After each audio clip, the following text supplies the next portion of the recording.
Okay, well, here we are. We've just finished our running challenge. So now we are going to go into some very basic stretches. You know, this program is really designed for beginners or people that are new to fitness or people that are just getting back into fitness.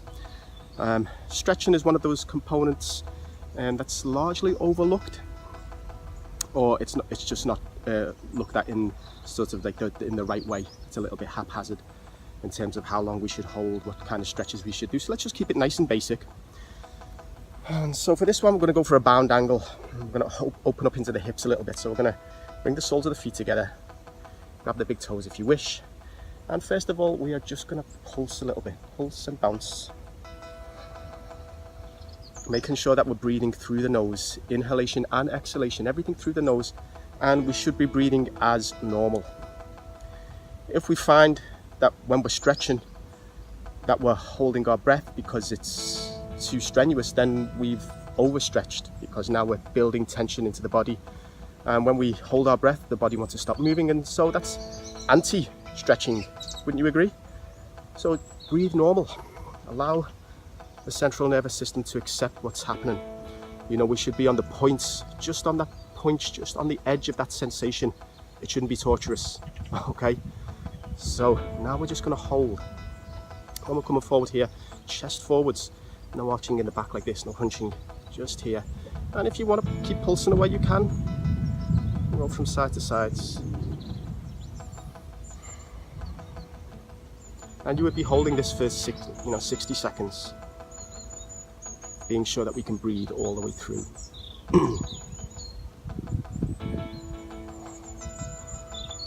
Once we've completed our 60 seconds here, we can come out, shake it out, maybe a couple of swivel hips to take some of the pressure out of the hip flexors.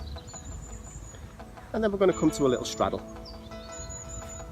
Doesn't have to be massively wide here, but let's be active through the stretch. So let's point through the toes. Let's get the hands out in front of us, and we want to feel a gripping sensation so we can pull our body forwards. And this is just on the edge here. Everybody's flexibility is going to be different. Some people are going to be able to do the splits, and some of you are going to be, not even as wide as this. But just go, like I say, just go to where you're relatively comfortable, where you can breathe normally, and keep that inhalation and exhalation through the nose. And we're just going to pulse away here. Focus on the forward, where we're pulling. We're not going to get much if we stop, if we push backwards. So just keep it on the front, on the front end, front edge. So 10, 9, 8, 7, 6, 5, 4, 3, 2, and 1. And then I just want you to hold. You're going to be here for 60 seconds, so remember, you must be able to breathe as normal.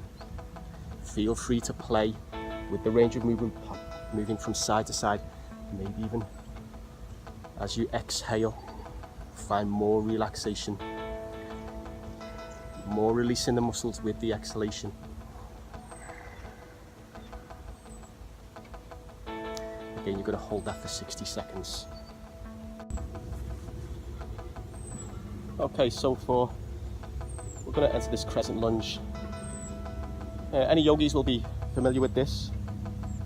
I'm going to keep the toes tucked under at the back so I can stretch out the fascia tissue on the sole of the foot, but also so I can get a little bit of traction to move the body forwards a little bit. When I'm here in this position, I don't necessarily just want to be dropping through the pelvis here.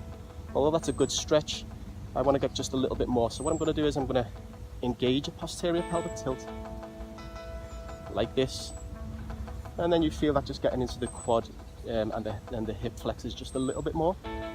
You're going to hold this anywhere between 30 to 60 seconds. When you complete, take a deep breath in, breathe out, and come into a half split.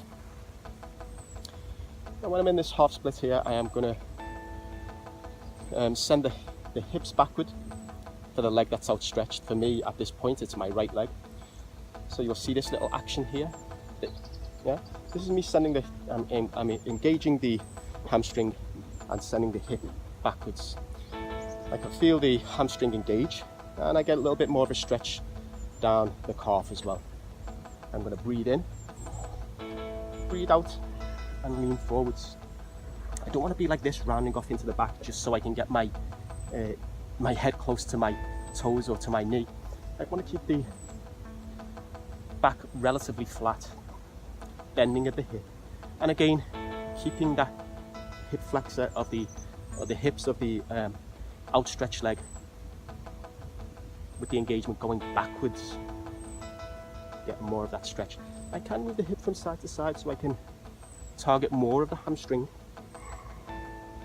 all the while I'm breathing in through the nose and out through the nose.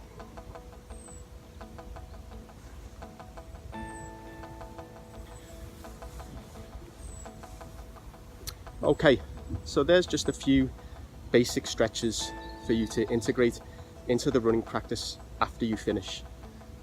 So remember, mobility first. That's your pre-workout mobility. There's a little bit of stretching in there, but not too much. And then the stretching post-challenge. Get these done. You don't necessarily have to do them every day. If you could, that's great. But you know, I'm realistic. Time is always a factor. But these running challenges are kept short.